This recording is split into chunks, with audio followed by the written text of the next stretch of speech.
Freelancing শুরু করার 5টা কার্যকরী ধাপ নিয়ে 10 মিনিট স্কুলের একটা ভিডিও আছে, বিশাল জনপ্রিয় ভিডিও, প্রায় 12 লাখের বেশি মানুষ ওই ভিডিওটা দেখেছে। আজকে আমরা এই ভিডিওটা একসাথে দেখবো এবং এই ভিডিওর ব্যাপারে, জেনারেল ফ্রিল্যান্সিং এর ব্যাপারে আমার মতামত আমি শেয়ার করবো আপনাদের সাথে এই রিঅ্যাকশন ভিডিওতে। চলুন শুরু করা যাক।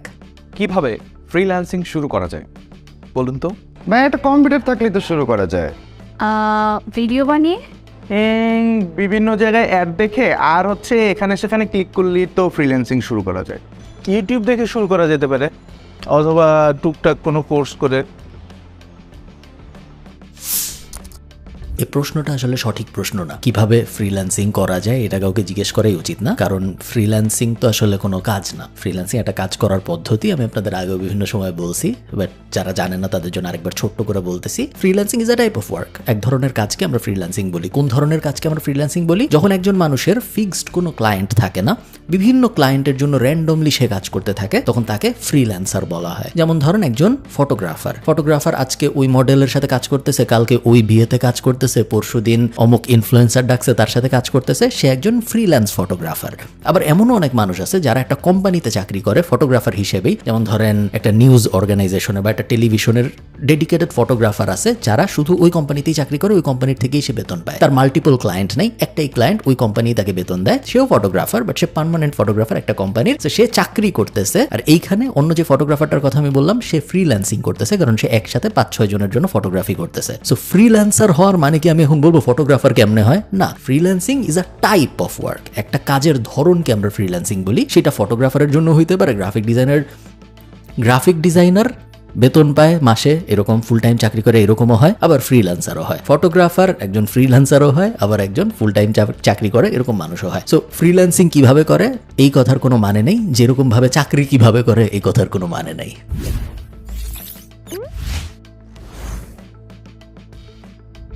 ফ্রিল্যান্সিং শুরু করার 5টা সহজ স্টেপ শিখবো এই ভিডিওতে। So let's start.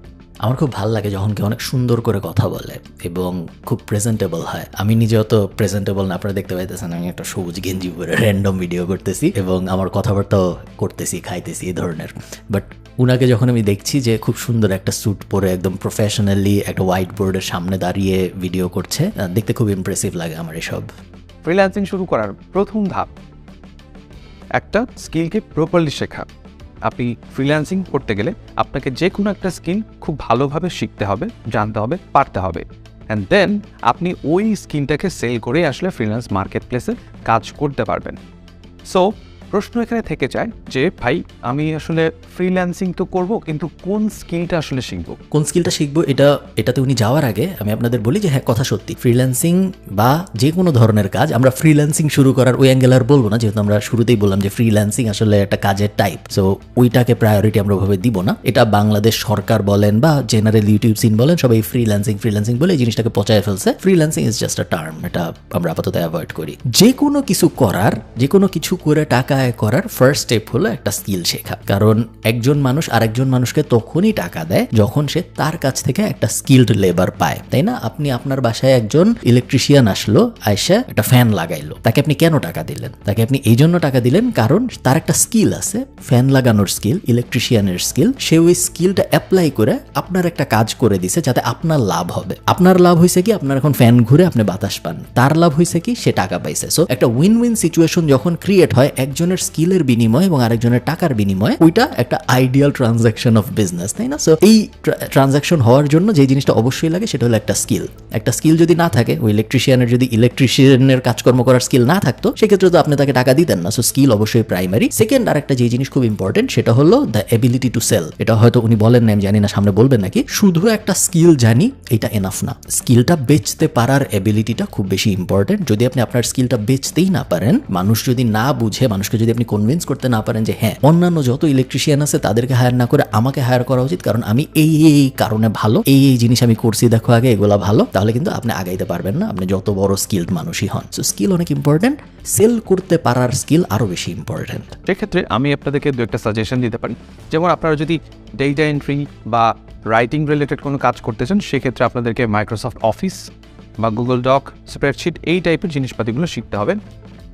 উনি এখানে একটা দাগ দিল, কিন্তু আমি আপনাদের বলি এই যে data entry, Microsoft Office, Google doc sheet, এগুলো কোনো স্কিলের মধ্যে পড়ে না, এগুলোর পিছনে যাওয়া যাবে না। এমন কিছু যা একটা 5-10 বছরের বাচ্চাকে 1-2 ঘন্টার মধ্যে শিখায় ফেলা যায় সেটা কোনো স্কিল না, এটা কমন সেন্স দিয়ে বোঝা যায়। আমি যদি আমার 10 বছরের ছেলেকে, 10 বছরের মেয়েকে, 10 বছরের ভাইগনাকে, 10 বছরের কোনো এক পিচ্চিকে এখানে এই চেয়ারটায় ওকে বসায় রাখি এবং ওকে আমি এখানে দেখাই যে কিভাবে মাইক্রোসফট ওয়ার্ডে কাজ করতে হয়, কিভাবে এক্সেলে কাজ করতে হয়, 1 ঘন্টার বেশি লাগবে না, ওরা পুরো জিনিস বুঝাই ফেলে। মাইক্রোসফট ওয়ার্ডের আবার কাজ কি? একটা সাদা মাইক্রোসফট ওয়ার্ড বের করে কিবোর্ড দিয়ে টাইপ করলেই তো মাইক্রোসফট ওয়ার্ডের কাজ হয়ে যায়। ফরম্যাটিং এর বেসিক সবাই পারে, টাইমস নিউ রোমান দিবন এরিয়াল দিয়ে ওগুলো সবাই পারে। গুগল ডক সেম জিনিস। এক্সেল একটু অ্যাডভান্সড, বাট এআই চলে আসার কারণে এক্সেলও অ্যাকচুয়ালি মিডিওকার লেভেলের হয়ে যাচ্ছে আস্তে আস্তে। বেশিরভাগ মানুষের অ্যাডভান্সড এক্সেল ফাংশনালিটির জন্য এআই এর হেল্পে তারা করে ফেলতে পারে। সো ডেটা এন্ট্রি টাইপ জিনিসপত্র আমি স্কিলের কাতারে রাখি না। সাধারণত পিরামিডের একদম নিচে ধরেন সবচেয়ে বাজে কোয়ালিটির মানুষজন যারা কিছু একটা করতে চায় তারা ডেটা এন্ট্রি টাইপ জিনিসপত্রের দিকে যায়। ওই দিকে যায় ইনকামও কখনো হয় না, ওই দিকে যায় বড় লোকও কখনো কেউ হয় না, এবং ওই জিনিস তাও রিপ্লেস হয়ে যাচ্ছে এআই এর কারণে। সেকেন্ডলি, গ্রাফিক ডিজাইন যদি শিখতে চান সেক্ষেত্রে মিনিমাম আপনাদেরকে অ্যাডোবি ফটোশপ অথবা ইলাস্ট্রেটর এই জিনিসটা শিখতে হবে। যদি ফটোশপ এবং ইলাস্ট্রেটরের ঝামেলা এড়াতে চান সেক্ষেত্রে ক্যানভা দিয়েও আপনারা বেসিক গ্রাফিক ডিজাইনের কাজগুলো শিখে নিতে পারেন। সুন্দর করে যদি আমি বলি, আমার এই সেফ মেন্টালিটি এবং খুব অল্পতেই আপনার হয়ে যাবে কোনো সমস্যা নেই, এই অ্যাঙ্গেলটাই আমার পছন্দ না। আপনি যদি লাইনটা খেয়াল করেন, যদি ফটোশপ ইলাস্ট্রেটরের কমপ্লেক্সিটি এড়াইতে চান তাহলে ক্যানভা দিয়েও আপনারা করে ফেলতে পারবেন। বিষয়টা এমন না, ফটোশপ ইলাস্ট্রেটর ক্যানভার অল্টারনেটিভ না। এবং এই যে টোনটা, যে আপনি কঠিনগুলা করবেন না, ঠিক আছে, কঠিনগুলো করার কোনো দরকার নেই, আপনি ক্যানভা দিয়ে কাজ চালায় নেন। এই যে মডেলটা, যে না কঠিনগুলো দরকার নেই, সহজটা দিয়ে, ওটা দিয়ে আসলে হয় না। কারণ কঠিনগুলো কঠিন ফর আ রিজন। কঠিনগুলো ভালো কাজ করা যায়, এই কারণেই কঠিনগুলো শেখা জরুরি, এই কারণেই কঠিনগুলো কম শেখে, এবং এই কারণেই কঠিনগুলোর মধ্যে টাকা আছে। সহজ জিনিস যেটা সবাই পারে ওগুলোর মধ্যে আসলে টাকা নাই। Canva is one of them. Canva still মানুষ অনেক টাকা আয় করে, বাট তারা ক্যানভা এক্সপার্ট অ্যাকচুয়ালি। বেসিক ক্যানভায় যায় কয়েকটা ছবি অ্যাড করে কয়েকটা জিনিস লিখতে তো সবাই পারে, ওটার মধ্যে কোনো টাকা পয়সা নেই, ওই জিনিস করার কোনো মানে নেই। থার্ড সেটা হচ্ছে ডিজিটাল মার্কেটিং এর জন্য আপনারা কি শিখবেন। ডিজিটাল মার্কেটিং এর জন্য প্রথমে শিখতে হবে আপনাদেরকে এসইও, সার্চ ইঞ্জিন অপটিমাইজেশন। এই একটা শিখলেই আপনি অনেক কাজ পেয়ে যেতে পারেন। ডিজিটাল মার্কেটিং এর জন্য প্রথমেই শিখতে হবে এসইও, এটা সঠিক কথা না। ডিজিটাল মার্কেটিং মানে হলো কোনো একটা প্রোডাক্ট বা সার্ভিস আমি ডিজিটালি মার্কেট করার চেষ্টা করতেছি। ডিজিটালি মার্কেট করার মানে কি? বিলবোর্ড বসাবো না, ফেসবুকে অ্যাড দিব, টিভিতে অ্যাড চালাবো না, ইউটিউবের ভিডিওর মাঝখানে অ্যাড আসবে, এমন কোনো কিছু যেটা আমি ডিজিটালি একটা মানুষের কাছে পৌঁছানোর চেষ্টা করতেছি, ওইটাই digital marketing. So digital marketing অনেক রকম হইতে পারে। ইমেল পাঠানো একটা ডিজিটাল মার্কেটিং এর অংশ, ফেসবুকে অ্যাড দেওয়া একটা ডিজিটাল মার্কেটিং এর অংশ, ফেসবুকে নর্মালি অর্গানিক পোস্ট করাও ডিজিটাল মার্কেটিং এর অংশ হইতে পারে। ইনফ্লুয়েন্সার মার্কেটিং আছে, এআই মার্কেটিং চলে আসছে, এসইও আছে, গ্রোথ হ্যাকিং আছে, অনেক ধরেন 20-30টা সাব সেগমেন্ট আছে। সো ডিজিটাল মার্কেটিং এর জন্য এসইও শেখাটাই জরুরি, এটা আমি কখনো মনে করি না। ইনফ্যাক্ট অনেক মার্কেট আছে যেসব মার্কেটে এসইও শেখা আসলে জরুরি না, এবং ওইসব মার্কেট এমন যেসব মার্কেটে এসইও থেকে অন্যান্য প্ল্যাটফর্ম এত ভালো কাজ করে যে এসইও শেখাটা অ্যাকচুয়ালি একটা লস প্রজেক্ট ওইসব মার্কেটের জন্য। এটা ছাড়াও অন্যান্য প্ল্যাটফর্মের অপারেশনগুলো আপনারা শিখতে পারেন, যেমন ফেসবুক মার্কেটিং কিংবা ইনস্টাগ্রাম মার্কেটিং কিংবা গুগল অ্যাডস, অথবা আপনারা ওয়েব রিসার্চ করেও বেসিক্যালি ডিজিটাল মার্কেটিং এর বেসিক কাজগুলো করতে পারেন। Web research is not really part of digital marketing. Web research বা সোজা বাংলায় রিসার্চ সব ফিল্ডের জন্য অ্যাপ্লিকেবল হয়। সাধারণত রিসার্চ একটা আলাদা ফিল্ড হিসেবেই ধরা হয়, বাট সব কিছুর জন্যই রিসার্চ লাগে। যে গ্রাফিক ডিজাইন করতেছে তারও রিসার্চ করতে হয়, কিরকম কালার থিওরি ইউজ করবো, কিরকম ডিজাইন বানাবো, ডিজাইন ইন্সপিরেশন কোথা থেকে আসবে, যে ভিডিও এডিট করতেছে তারও রিসার্চ করতে হয়, যে ডিজিটাল মার্কেটিং করতেছে তারও রিসার্চ করতে হয়। সো ওয়েব রিসার্চ একটা সেপারেট ক্যাটাগরি বলা উচিত হবে না। সো এই স্কিলগুলো শিখলে ডিজিটাল মার্কেটিং রিলেটেড কাজগুলো করা যাবে। দেন ভিডিও এডিটিং এর জন্য আসলে আপনাকে কিছু পার্টিকুলার সফটওয়্যার শিখতে হবে। সেটা অনেক ফ্রি সফটওয়্যার আছে, ফিল্মোরা আছে, অ্যাডোবি প্রিমিয়ার প্রো আছে, ফাইনাল কাট প্রো আছে, অ্যাডোবি আফটার ইফেক্ট আছে। এগুলোর যে কোনো একটা শিখে আপনি ভিডিও এডিটিং এর কাজটা শিখতে পারেন, এবং সেই স্কিলটা সেল করে আপনি ফ্রিল্যান্সিং করতে পারেন। ভিডিও এডিটিং আমি আর ডিটেল বললাম না, ভিডিও এডিটিং এর ডিমান্ড প্রতিনিয়তই বাড়ছে, এবং উনি ঠিকই বলছেন। আপনি যদি একটা এডিটিং টুল ভালো মতো শিখেন, ফিল্মোরা টিলমোরা না, final cut pro is a good option. CapCut দিয়ে এখন আস্তে আস্তে মানুষ ভালো করতেছে, বাট প্রিমিয়ার প্রোতে যেতে পারলে সবচেয়ে ভালো। শুধু টুল শিখাটাই এনাফ না, সায়েন্স এবং আর্ট ডেভেলপ করা, যে একটা ভিডিও আসলে কেন সুন্দর একটা ভিডিও হয়, একটা ভিডিওর মধ্যে কি থাকলে ওই ভিডিওটাকে সুন্দর ভিডিও বলে, ঠিক কোন জায়গায়। ধরেন টুল দিয়ে আপনি একজনকে শিখাইতে পারবেন যে ভিডিওর মধ্যে মিউজিক কিভাবে দেয়, কিন্তু মিউজিকটা আসলে কোথায় যাবে, কেন যাবে, কতটুকু ভলিউমে যাবে, কোন সময় আস্তে আস্তে মিউজিকটা কমবে, কোন সময় আস্তে আস্তে মিউজিকটা বাড়বে, ওই যে আর্টটা, ওই আর্টটা ভিডিও এডিটিং এর খুব ইম্পর্টেন্ট একটা পার্ট। টুল ইজি ব্যাপার। আসলে প্রশ্ন আসছে যে ভাই স্কিল তো সাজেস্ট করলেন, এখন একটা স্কিলকে শিখবো আসলে কিভাবে? এক্স্যাক্টলি, একটা স্কিল আমরা শিখবো কিভাবে? সো একটা স্কিল সহজে শেখার 4টা সহজ স্টেপ আমি আপনাদেরকে এক্সপ্লেন করছি এখন। সহজ স্টেপের 1 নাম্বার স্টেপ হচ্ছে যে ডিকনস্ট্রাকশন।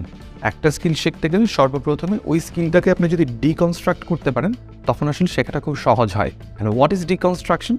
ডিকনস্ট্রাকশন মানে একটা জিনিসকে ছোট ছোট ভাগে ভাগ করা।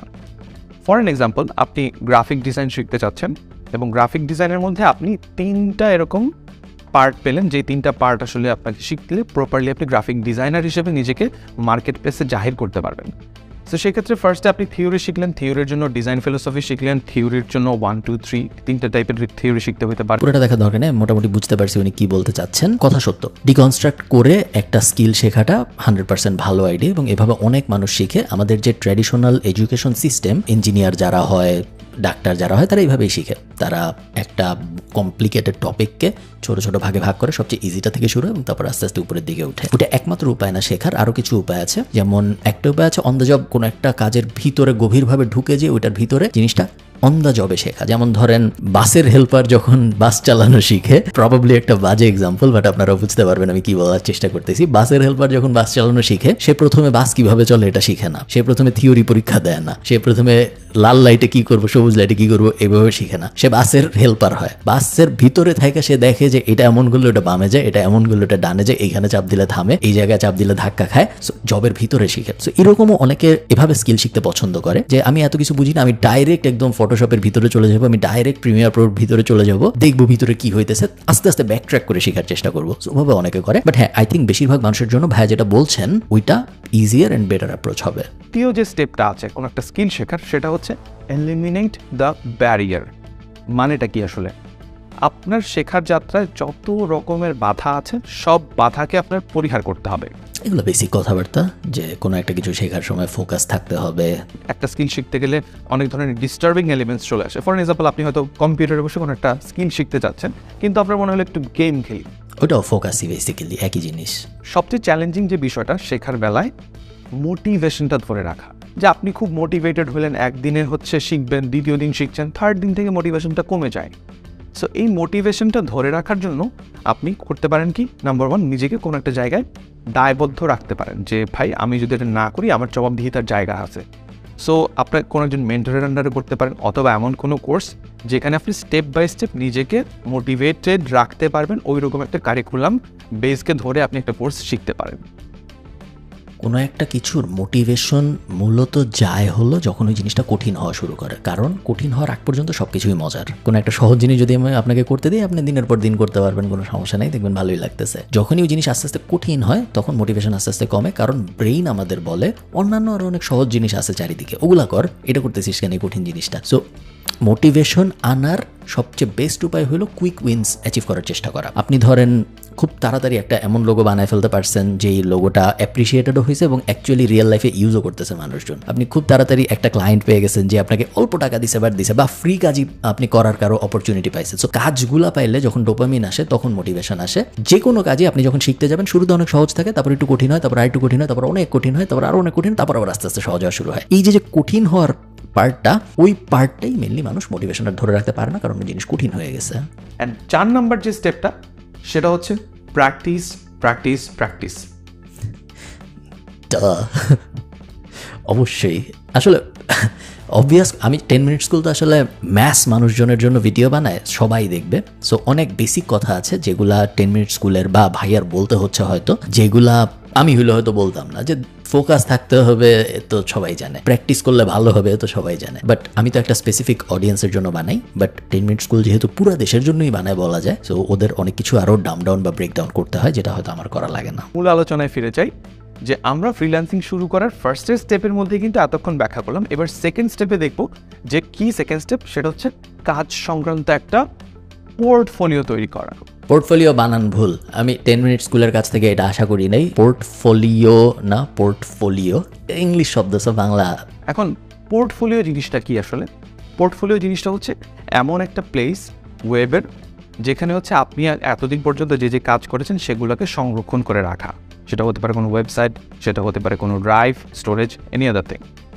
সো আপনি যে স্কিলটা জানেন বা শিখেছেন সেই স্কিলটাকে নিয়েই একত্রিত করেই বেসিক্যালি আপনাকে পোর্টফোলিওটা সাজাতে হবে।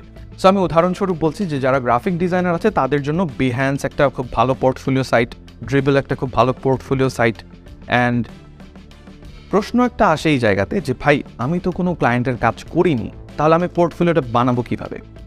সেক্ষেত্রে চিন্তার কোনো কারণ নাই, কারণ আপনি যখন একটা কাজ বা স্কিল শিখছেন তখন ওই কাজ বা স্কিল শিখতে গিয়ে আপনি অনেক ধরনের প্রজেক্ট করেন, সেই প্রজেক্টগুলোকে দিয়েই কিন্তু আপনি সুন্দর একটা পোর্টফোলিও বানিয়ে ফেলতে পারেন। পোর্টফোলিও যদি আপনার না থাকে, বা পোর্টফোলিও তো একটা কঠিন শব্দ, সহজ করে বললে example of what you learn, এটা যদি আপনার না থাকে তাহলে আপনি কোনো জায়গায় যেই ভালো করতে পারবেন না এরকম ক্ষেত্রে। কারণ দেখেন, একটা ডাক্তার কেন একটা জায়গায় চাকরি পায়? কারণ ওর একটা সার্টিফিকেট আছে, এই সার্টিফিকেট দেখেই যে চাকরি দিচ্ছে সে হসপিটাল বুঝে যে হ্যাঁ ওর এই সার্টিফিকেট আছে, ওর FCPS আছে, MBBS আছে, ও ডাক্তারি তার মানে পারে, ওকে ছোট পজিশনে নিই, তারপর জবের ভিতরে আস্তে আস্তে ওকে উপরের দিকে উঠাবো যদি ওর পারফরমেন্স ভালো হয়। একজন লোগো ডিজাইনার যখন আপনার সামনে আসে, একটা ভিডিও এডিটর যখন আপনার সামনে আসে, একটা AI কোডার যখন আপনার সামনে আসে, একটা এলিমেন্টর এক্সপার্ট যখন আপনার সামনে আসে, এই সব স্কিলের তো সার্টিফিকেট নেই। সো কিভাবে বুঝবো? একটা ক্লায়েন্ট কিভাবে বুঝবে যে অমুক মানুষ যে এসে বলতেছে আমি SEO পারি? সবাই তো বলে, কিভাবে পারে? আমার একটা SEO টিউটোরিয়াল আছে ইউটিউবে, 7.5 লাখ মানুষ দেখছে। তো বাংলাদেশে ঘরে ঘরে SEO এক্সপার্ট থাকার কথা, তাই না? বাট কিভাবে বুঝবো? প্রমাণ দিয়ে। ওই প্রমাণটাকেই পোর্টফোলিও বলে। যে এই যে 5টা ওয়েবসাইট, এই 5টা ওয়েবসাইটকে আমি এই 25টা কিওয়ার্ডের জন্য র্যাঙ্ক করছি, দেখেন এগুলো ভালো ভালো কিওয়ার্ড, কম্পিটিটিভ কিওয়ার্ড, তারপরেও আমি র্যাঙ্ক করতে পারছি, দেখেন। সো আপনি আমাকে হায়ার করতে পারেন। এই যে 30টা লোগো, দেখেন এই 30টা লোগো আমি বানিয়েছি। ইনফ্যাক্ট আপনার বিজনেসের লোগোরও 2-3টা ভার্সন আমি বানাইছি, এই যে দেখেন আমার কাছে আছে। এগুলো যদি আপনার ভালো লাগে আসেন আমরা একসাথে কাজ করি। আপনার সোশ্যাল মিডিয়ার জন্য একটা পোস্ট আমি অলরেডি বানাইছি, এই যে দেখেন এটার মধ্যে এই জিনিস চেঞ্জ করি। আপনি অলরেডি একটা টুইটারে পোস্ট করছিলেন আমি দেখছি গত সপ্তাহে, বাট পোস্টার এই জিনিস আমার ভালো লাগে নাই, এই কারণে আমি পোস্ট আবার নতুন করে ডিজাইন করছি, এই যে দেখেন ডিজাইন। এগুলো হলো পোর্টফোলিওর এক্সাম্পল, এগুলো হলো এক্সাম্পল অফ ওয়ার্কের এক্সাম্পল। সো ওই জিনিস যদি আপনার না থাকে আপনি তো সার্টিফিকেশন দিয়ে দেখাইতে পারবেন না। সো ওই কারণেই পোর্টফোলিও ব্যাপারটা বা এক্সাম্পল অফ ওয়ার্ক থাকাটা জরুরি। তৃতীয় যে স্টেপটা আছে ফ্রিল্যান্সিং শুরু করার জন্য, যে থার্ড স্টেপ, সেটা হচ্ছে মার্কেট প্লেসে অ্যাকাউন্ট খোলা এবং প্রোফাইলটা আপডেট করা। আপনি যে মার্কেট প্লেসে কাজ করতে চান, সেটা হতে পারে fibre or Upwork or any other market place, সেখানে আপনাকে একটা যথাযথভাবে অ্যাকাউন্ট খুলতে হবে এবং সেই অ্যাকাউন্টের প্রোফাইল, আপনার যে প্রোফাইলটা, সেটাকে আপডেট করতে হবে as per your skills. I don't recommend going to the marketplace after you learn a skill. I think একটা স্কিল শেখার পরে আপনার অ্যাটলিস্ট 1-2-3 বছর রিমোট ওয়ার্ক করা উচিত ক্লায়েন্টদের সাথে। দেশি ক্লায়েন্ট হইতে পারে, বিদেশি ক্লায়েন্ট হইতে পারে, বা অ্যাকচুয়াল ফিজিক্যাল ওয়ার্ক করা উচিত কোনো একটা অফিসে, যে 1 বছর 2 বছর 3 বছর, যেন আপনার এনাফ এক্সপিরিয়েন্স, এবং তারপরে আপনার মার্কেট প্লেসের দিকে যাওয়া উচিত যদি ইচ্ছা থাকে। মার্কেট প্লেস আমার মনে হয় তাও যাওয়া উচিত না, কারণ আপওয়ার্ক, ফাইবার এসব জায়গা বা ফ্রিল্যান্সিং তথাকথিত বলতে আমরা যা বুঝি, এর থেকে ভালো অপরচুনিটি মার্কেট প্লেসের বাইরেই থাকে। রিমোট ওয়ার্কের হাজার হাজার ওয়েবসাইট আছে, ওগুলায় থাকে। প্রত্যেকটা ট্র্যাডিশনাল জব পোর্টালেও এখন রিমোট ওয়ার্কের অপশনস আছে, সো ওইসব জায়গায় থাকে। এবং নেটওয়ার্কিং এর মেন্টালিটি যদি আপনার ভালো হয় তাহলে কাজ শেষ হইতে হইতে আসলে কাজ পাওয়ার অপরচুনিটি সৃষ্টি শুরু হয়। So market place should be your last option. Market place is not an ideal immediate option after আমি শিখলাম, আফটার আমার পোর্টফোলিও হলে এরপর আমি মার্কেট প্লেসে যে অ্যাকাউন্ট খোলা শুরু করবো। আই থিঙ্ক এটা এখন আর ওয়াইজ না। এবং মার্কেট প্লেসের কিছু উদাহরণ ভাইয়া দিয়েছেন, Upwork, Fiverr, freelancer.com। Upwork and Fiverr ঠিক আছে, কোনো সমস্যা নেই। freelancer.com is a scammy marketplace, so নতুনদের জন্য আমি বলবো এটা অ্যাভয়েড করলেই ভালো। ফুটিয়ে তুলে আপনার প্রোফাইলটাকে আপডেট করতে হবে।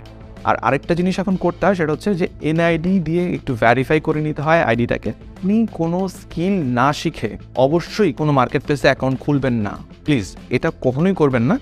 আপনি যখন একটা স্কিল শিখলেন, শেখার পরে প্রপারলি বোঝার পরে, জানার পরেই তারপর আপনি মার্কেট প্লেসে গিয়ে অ্যাকাউন্ট করবেন। কেন? আপনি যদি স্কিল না শিখে মার্কেট প্লেসে অ্যাকাউন্ট করেন, আপনার নিজের ইমপ্রেশন খারাপ হচ্ছে, সমগ্র দেশের মানুষের ইমপ্রেশন খারাপ হচ্ছে। কারণ বাইরের ক্লায়েন্টরা আপনাকে দেখবে আপনি কাজ পারেন না, তার মানে তারা মনে করে নিবে যে বাংলাদেশিরাই বুঝি কাজ পারে না, এরকম করে দেশের প্রতিও একটা ব্যাড ইমপ্রেশন তৈরি হয়। সত্যি কথা যেটা বলছো এটা একদম 100% ট্রু। আমি অনেক ক্লায়েন্টকে এরকম দেখেছি যারা তাদের জব ডিসক্রিপশনের ভিতরেই লিখে দেয় যে বাংলাদেশ, শ্রীলঙ্কা, পাকিস্তান এসব জায়গার মানুষ যেন অ্যাপ্লাই না করে। এবং এটা কেন লেখে তারা? কারণ তারা ব্যাক অফ দ্য মাইন্ডে তাদের এই ইমপ্রেশন আছে যে এরা যদি অ্যাপ্লাই করে এবং এদের যদি হায়ার করি রেজাল্ট ভালো হবে না। এই চিন্তা তাদের মাথার মধ্যে কিভাবে আসছে? এই চিন্তা তাদের মাথার মধ্যে এই কারণেই আসছে কারণ তাদের পাস্ট এক্সপিরিয়েন্সে তাই হয়েছে। পাস্ট এক্সপিরিয়েন্সে ওভার প্রমিস করা, আমি যা পারি তার থেকে অনেক বাড়ায় বলা, এবং অ্যাকচুয়াল কাজ করতে গেলে দেখা যায় কিছুই না পারা, এই জিনিসটার টেন্ডেন্সি বাংলাদেশিদের ভিতরে অনেক বেশি। সো মার্কেট প্লেসে এই জিনিসগুলো অ্যাভয়েড করাই ভালো। সো আমরা এটা করবো না, ওকে। দেন দেয়ার আফটার আমাদের ফ্রিল্যান্সিং শুরু করার চতুর্থ যে স্টেপটা, সেই চতুর্থ স্টেপটা হচ্ছে ইন্টারন্যাশনাল পেমেন্ট বা ডলার গ্রহণ করা যায় এমন একটা সিস্টেম। আপনার এই জিনিসটা চর্বিত চর্বণ, এই জিনিসটা ওভার হাইপড। এমন মানুষ আপনি আমাকে দেখাইতে পারবেন না, আপনি আপনার আশপাশে দেখেন এমন মানুষ দেখাইতে পারবেন না যে বলছে যে আমি $1,000 ইনকাম করছি, কিন্তু আনতে পারি নাই বাংলাদেশে, অনেক সমস্যা হয়েছে, আমি মার্কেট প্লেস থেকে বের হয় নাই টাকাটা, এরকম মানুষ নাই। ইনকাম করাটা কঠিন, ইনকাম আনতে পারাটা কঠিন না। সব মার্কেট প্লেসের সাথে এখন বাংলাদেশের সব ব্যাংকের ডিরেক্ট কমিউনিকেশন হয়। একটা সময় ছিল যখন 2011-12-তে আমি ফ্রিল্যান্সিং করছিলাম, টাকা আনা বিশাল একটা ঝামেলা ছিল, ব্যাংক বুঙ্ক কিছুই বুঝতো না যে অনলাইন মার্কেট প্লেস কি, ফ্রিল্যান্সিং কি, এই কি সেই কি। এখন আর সেই সময় নেই, এখন পুরো দুনিয়াই বুঝে এইসব, ডিরেক্ট পাঠানো যায়, ব্যাংক থেকেও পাঠানো লাগে না। এমন আছে এখন যে ডিরেক্ট কোনো একটা অ্যাপ থেকে সরাসরি আপনার বিকাশে পাঠিয়ে দিতে পারবে, এরকম অপশনও কিন্তু এখন চলে আসছে। সো পেমেন্ট গ্রহণ করা এখন আর বাংলাদেশের রিমোট ওয়ার্কারদের জন্য কোনো সমস্যা বলে আমি মনে করি না। হ্যাঁ, পেপাল থাকলে হয়তো ভালো হইতো, আরেকটু ইজিয়ার হইতো, বাট ওই ইজিয়ার না হয়েও এমন কেউ নাই যার $1,000 আটকায় আছে জাস্ট বিকজ পেপাল নাই, এরকম হয় না। And there after last but not the least 5 number step, সেটা হচ্ছে আপনাকে যে আপনার স্কিল আছে সেই স্কিল অনুযায়ী একটা গিগ প্রিপেয়ার করতে হবে, এবং ক্লায়েন্টরা যখন মার্কেট প্লেস বিভিন্ন কাজের অফার দেয় সেই অনুযায়ী আপনাকে প্রপোজাল লেটার তৈরি করতে হবে।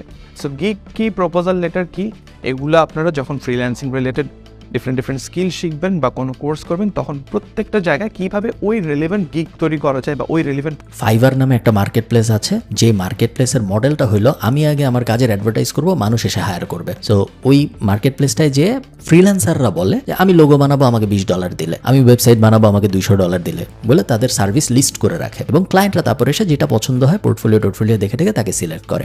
এই ব্যাপারটাকে বলে গিগ বানানো। আর ট্রেডিশনাল মার্কেট প্লেস যেগুলো আছে আপওয়ার্ক টাইপ, সেগুলো চলে নর্মাল চাকরির যেসব বিডি জব স্টপস আছে ওই সবের মতো। সো ওখানে ক্লায়েন্টরা আগে জব পোস্ট করে, এরপরে ফ্রিল্যান্সাররা বা যারা চাকরি খুঁজতেছে তারা যায় বলে তোমার এই কাজটা আমি করতে পারবো, আমি এত টাকা নিব, আমাকে তোমার নেওয়া উচিত, কারণ আমি এই জিনিস পারি এবং তোমার কাজটা এই কারণে আমি ভালো মতো করতে পারবো। ওইটাকে বলে প্রপোজাল লেটার বা অফার লেটার পাঠানো। আমি এখানে ছোট্ট করে বলি, গিগ হচ্ছে একটা দোকানের মতো, যেখানে বেসিক্যালি আপনি কোন ধরনের স্কিল পারেন এটা সাজিয়ে লিখে রেখেছেন এবং আপনার অফারিংসগুলো দিয়েছেন যে এই কাজের জন্য আমি এত টাকা নিব, ওই কাজের জন্য অত টাকা নিব, এইরকম আর কি জিনিসটা। আর প্রপোজাল লেটার হচ্ছে ক্লায়েন্ট যখন আপনাকে একটা কাজের বিজ্ঞপ্তি দেয় তখন আপনি ক্লায়েন্টকে অ্যাপ্রোচ করবেন ফার্স্টে, কাভার লেটার বলে আর কি এটাকে। সো ক্লায়েন্টকে যেই লেটারের মাধ্যমে অ্যাপ্রোচ করবেন এবং যেই লেটারটা পরে ক্লায়েন্ট আপনাকে কনভিন্সড হবে, আপনার সাথে যোগাযোগ করবে এবং আপনাকে কাজটা দিবে, সেটাই বেসিক্যালি প্রপোজাল লেটার। সো এগুলো লিখতে যখন আপনারা ফ্রিল্যান্স মার্কেট প্লেসে কাজ করা শুরু করবেন তখন এগুলো আস্তে আস্তে অনেক কিছু জেনে যাবেন, বুঝে যাবেন। সো আমরা মূলত এই ভিডিও থেকে শিখলাম। ওকে, এই ভিডিও থেকে কি কি শিখলাম এটা তো আপনারা জানেনই, এটা আরেকবার দেখার দরকার নেই। ইট ওয়াজ আ নাইস ভিডিও, বেশ নাইস, বেসিক, বাট বেসিক মানুষদের জন্যই হয়তো বানানো, এই কারণেই বেসিক, বাট নাইস ভিডিও। আমার দেখে বেশ ভালো লাগছে, গুড। এরকম ভিডিও আরও হওয়া উচিত যেন মানুষ আরও ভালো বুঝতে পারে। ফ্রিল্যান্সিং টাইপ এইসব ভিডিও মানুষকে একটা ভ্রান্ত ধারণা এই কারণে দেয় কারণ জিনিসটা খুব সহজ হিসেবে পোর্ট্রে করা হয়। একে তো ফ্রিল্যান্সিং করুন এই টাইপ কথা শুনলেই আমার বিরক্ত লাগে, কারণ ফ্রিল্যান্সিং করুন, যেটা আমি আপনাদের ভিডিও শুরুতে বললাম, ফ্রিল্যান্সিং এর মানে হলো চাকরি করুন। আমি যদি আপনাকে বলি চাকরি করুন, এ কথার যেরকম কোনো মানে নেই, ফ্রিল্যান্সিং করুন কথার কোনো মানে নেই, সেগুলো শুনলে একটু বিরক্ত লাগে। বাট ওইটা অ্যাসাইড বাকি সব কিছু ভিডিওতে মোটামুটি ভালো কথাই বলা হয়েছে। শুনলে যেরকম সহজ মনে হয় যে হ্যাঁ 5টা স্টেপ, স্কিল শিখবেন, ফোকাস রাখতে হবে, অনেক কাজ ওরকম না ব্যাপারটা। আপনারা সবাই তো জানেন যে আসলে এরকম না, ব্যাপারটা আরও অনেক কমপ্লিকেটেড। বাট ভালো স্কিল্ড মানুষ যারা ভালো একটা স্কিল পিক করছে, কমপ্লিকেটেড কঠিন একটা স্কিল পিক করছে এবং সেই স্কিলে অনেক ভালো মতো এক্সপার্ট হয়েছে এবং সেলস স্কিল ভালো, এই কম্বিনেশনটা যাদের আছে, এই 3টার কম্বিনেশন, তাদের মার্কেট প্লেসের বাইরে, দেশে বিদেশে, মঙ্গল গ্রহে কোন জায়গায় তাদের কারো আটকানোর সামর্থ্য নাই। তো ভালো লাগলো ভিডিওটা দেখে। যদি আমার এই ভিডিও ভালো লাগে তাহলে ওই ভিডিওতে যে আপনারা একটা লাইক দিয়ে আসতে পারেন। আপনাদের সাথে আমার দেখা হবে পরের কোনো একটা ভিডিওতে। টাটা।